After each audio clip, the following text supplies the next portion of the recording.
The hum was the first thing that registered, a low, insistent thrumming that vibrated through the kitchen floorboards and up through Liam's bare feet. It wasn't the familiar, comforting purr of his own Tesla charging in the garage, nor the distant drone of a lawnmower from down the street. This was different. This was outside. And it was definitely coming from his side of the driveway. Liam, still half asleep and reaching for his morning coffee, frowned. He glanced out the window, expecting to see a delivery truck idling, but instead, his eyes snagged on an unfamiliar sight. There, plugged into his meticulously installed, top-of-the-line Level 2 EV charger, was a sleek silver Hyundai Ioniq 5. It wasn't just a Hyundai. It was her Hyundai. Sarah's Hyundai. His new, perpetually in her own world neighbor from across the cul-de-sac. A jolt of disbelief, sharp and immediate, cut through the morning haze. He blinked, rubbed his eyes, and looked again. No, he wasn't dreaming. The thick black charging cable, usually coiled neatly on its hook beside his garage door, stretched taut across his driveway, a glowing blue indicator light on its handle, confirming its active connection to Sarah's vehicle. The audacity of it stole his breath.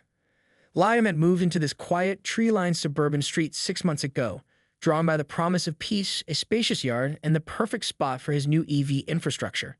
The charger, a significant investment, was his pride and joy, a symbol of his commitment to sustainability and convenience. It was his. And now, without so much as a knock on the door or a text message, it was powering someone else's car. He walked to the window, his jaw tightening. The Ioniq sat there, serene and silent, drinking his electricity, while his own Tesla, parked just inside the garage, sat patiently, its battery level dropping by the hour. This wasn't just an inconvenience, it felt like a violation. He prided himself on being a good neighbor. He'd waved, offered to help with a stray branch after a storm, even accepted a plate of Sarah's slightly too sweet cookies when she'd first moved in a month ago. But this was a whole new level of presumption. He remembered the day the charger was installed. The electrician had spent hours meticulously running dedicated lines, ensuring it was perfectly positioned for his vehicle. It was a private utility, like his garden hose or his Wi-Fi. You didn't just help yourself to someone's private utility. A knot formed in his stomach, a mixture of annoyance and a strange sense of betrayal. Was she really so oblivious, or did she simply not care? He imagined the scenario. Sarah, perhaps late for work, noticing her battery was low, then spotting his charger gleaming invitingly in the morning sun. Oh, but look, he could almost hear her thinking, a free fill-up. The thought made his blood boil. Electricity wasn't free. His electricity bill certainly wasn't. He paced the kitchen, the aroma of stale coffee suddenly unappealing. Should he go out there? Confront her? But what would he say? Excuse me, are you aware you're stealing my power? It sounded melodramatic, but that's exactly what it felt like. He considered unplugging it, but the thought of damaging her car, or worse, creating an even more awkward confrontation, held him back. He pulled out his phone, checking the charging app.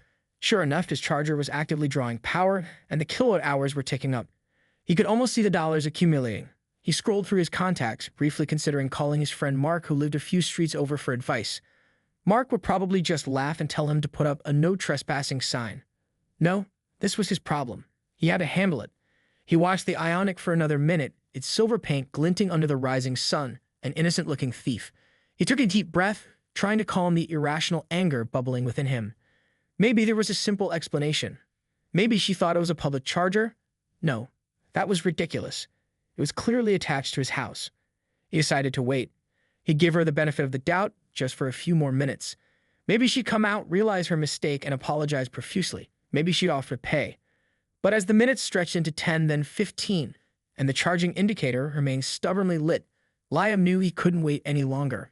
His patience, like his Tesla's battery, was rapidly depleting. He grabbed his keys, his resolve hardening.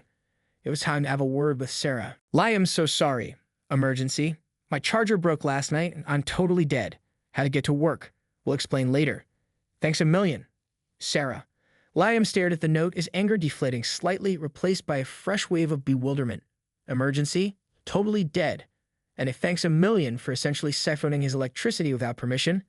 The audacity was still there, but now it was coated in a thin veneer of desperation. He reread the note. It wasn't an apology in the way he understood one.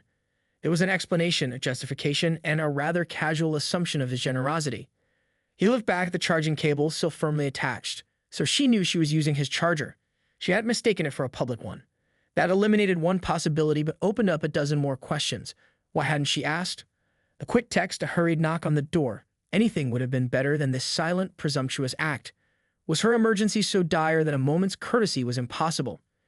He sighed, running a hand through his hair. He could feel the eyes of Mrs. Henderson from 2 houses down, probably peering through her lace curtains, wondering why Liam was standing in his driveway, glaring at his neighbor's car. The thought made him acutely uncomfortable. He didn't want to be that neighbor, the one with the drama. He pulled out his phone again, not to call Mark, but to check his smart meter app. He watched the real-time consumption data, a small graph showing the steady upward climb of kilowatt hours. It wasn't a fortune, not yet, but it was the principle of the thing. He wasn't running a public charging station. He decided against unplugging it. The note, however flimsy, suggested a genuine need, even if it was handled with astonishing lack of grace. He'd let it finish, but he wasn't going to let this slide. When Sarah returned, there would be a conversation. A polite but firm conversation. He'd explain the cost, the expectation of asking, the basic tenets of neighborly conduct. He imagined the conversation, rehearsing his calm, reasonable tone. He would be the epitome of measured politeness. Just as he was turning to go back inside, a thought struck him, a small, unsettling detail from Sarah's note. "My charger broke last night." He remembered seeing her pull in late the previous evening, her ionic looking perfectly fine. And then a flicker of memory. A faint, almost imperceptible clink sound from her garage much later after he'd gone to bed. He dismissed it as something settling or perhaps an animal. But now, coupled with her note, it felt like a puzzle piece. Had she tried to charge it and something genuinely went wrong? Or was it just an excuse? The hum of the charger continued, a constant reminder of the unresolved situation. Liam knew his morning coffee was going to be a cold one. The Ionic 5 was gone by the time Liam emerged from his house, showered and dressed for work, his cold coffee long forgotten. The charging cable was neatly coiled back on its hook, almost as if nothing had happened. Almost. The absence of the silver car felt less like a resolution and more like a lingering question mark hanging in the crisp morning air. He checked his smart meter app again. The kilowatt hours had indeed climbed significantly. He mentally calculated the cost, a small but definite sum. It wasn't about the money, he reminded himself, it was about the principle. He drove to work, his mind replaying the morning's events, the note, Sarah's hurried script, the vague emergency. He found himself wondering about the clink sound he heard last night. Was it the sound of her charger failing? Or something else entirely? The more he thought about it, the more a sense of unease settled in. Sarah had always seemed a bit scatterbrained, perhaps. Friendly enough, but with an air of being perpetually slightly overwhelmed. He recalled a time she'd accidentally put her recycling bin out on the wrong day, leaving it by the curb for an entire week. A minor oversight, but it painted a picture. His workday passed in a blur of spreadsheets and virtual meetings, but the image of the Ionic on his charger kept intruding. He decided he wouldn't let it fester. He'd approach her this evening after work. A casual, neighborly chat. He'd start by asking if everything was okay, if her emergency had resolved. Then, gently, he'd bring up the charger. He rehearsed his lines in his head. "Hey, Sarah, I saw you use my charger this morning. No worries at all, but in the future, if you could just give me a heads up, that would be great. Electricity isn't free, you know." He winced. Too blunt. He tried again. "Sarah, about the charger. I understand you were in a bind, but it's really meant for my car. Maybe we can figure something out if you're ever in a similar situation." Better. More empathetic. He wanted to be understanding, not accusatory. He just wanted to establish boundaries. As he pulled into his driveway that evening, the setting sun casting long shadows across the cul-de-sac, he saw Sarah's Ionic parked in her driveway. Good. She was home. He took a deep breath, steeling himself for the conversation. He grabbed his mail and walked towards his front door, trying to appear nonchalant. Just as he reached his porch, Sarah's front door opened. She stepped out, a bright, almost too wide smile on her face. She was holding something in her hand. Something long and black with a familiar-looking nozzle at the end. Liam's eyes widened. It was a gas nozzle. And behind her, parked in her driveway, wasn't the Ionic 5. It was a beat-up, ancient Honda Civic, its paint faded, a telltale exhaust pipe hanging precariously. The Ionic 5 was nowhere in sight. Liam froze, his carefully constructed conversation points dissolving into a chaotic jumble. He stared at the gas nozzle in her hand, then at the Civic, then back at Sarah, whose smile was now bordering on manic. The clink he heard last night, the charger broke note, the emergency. It all coalesced into a sudden, horrifying realization. This wasn't about an EV charger at all. This was something far, far stranger. The silence that followed was thick, punctuated only by the distant chirping of crickets and the frantic thumping of Liam's own heart. Sarah's smile remained fixed, a slightly unsettling, almost theatrical expression. The gas nozzle, held aloft like a trophy, seemed to gleam mockingly in the fading light. "Liam, just the man I wanted to see," Sarah chirped, her voice a little too loud, a little too cheerful. "You won't believe the day I've had. Absolute nightmare. But it all worked out thanks to you. Liam could only gape. His brain, usually so quick to process and categorize, was struggling to reconcile the image before him with any logical explanation. Sarah, he managed, his voice a strained whisper. What are you doing with that? He gestured vaguely at the gas nozzle. Sarah glanced down at it, as if surprised to find it in her hand. Oh, this, she said, a little laugh escaping her. Just filling up the old girl. Had to borrow my cousin's car for the day. My Ionic. Well, that's a whole other story. She waved a dismissive hand as if the whereabouts of a brand new electric vehicle were a trivial matter. Liam's gaze darted past her to the battered Honda Civic. It was undeniably a gasoline car. No charging port, no futuristic lines, just pure, unadulterated internal combustion. A cold dread began to creep up his spine. But this morning, he began, your Ionic was plugged into my charger. You left a note saying your charger broke. Sarah's smile faltered, just for a fraction of a second, before snapping back into place, a little tighter this time. Oh, that, she said, her tone suddenly a shade too casual. Yes, well, that was a misunderstanding. A little white lie, you might say. She chuckled, the brittle sound that grated on Liam's ears. You see, my Ionic, it's not really mine. Liam felt as if the ground had shifted beneath his feet. Not yours? No, not exactly, she admitted, her eyes darting away towards the street. It's a long story. But the short version is I was house-sitting for my sister, and she left her Ionic here for me to use while she was away. And well, I completely forgot to charge it last night. And then this morning I was in a panic because I had an early meeting, and I saw your charger, and I panicked. I figured you wouldn't mind helping a neighbor out in a pinch. She finished with a hopeful, almost pleading look. The pieces clicked into place, but they formed a picture far more disturbing than Liam had anticipated. The clink sound, the charger broke note, the emergency. It wasn't about a broken charger at all. It was about a complete lack of foresight, a casual disregard for his property, and blatant fabrication. She wasn't just a scatterbrained neighbor. She was a deceptive one. And the Ionic 5, the very car that had been supplementing his electricity, wasn't even hers. So Liam said, his voice dangerously low, the measured politeness he rehearsed completely forgotten, you lied to me. You used my electricity without asking for a car that isn't even yours, and then you made up a story about a broken charger and an emergency. Sarah's face flushed. The manic smile vanished, replaced by a look of genuine discomfort. She shifted her weight, the gas nozzle suddenly looking heavy in her hand.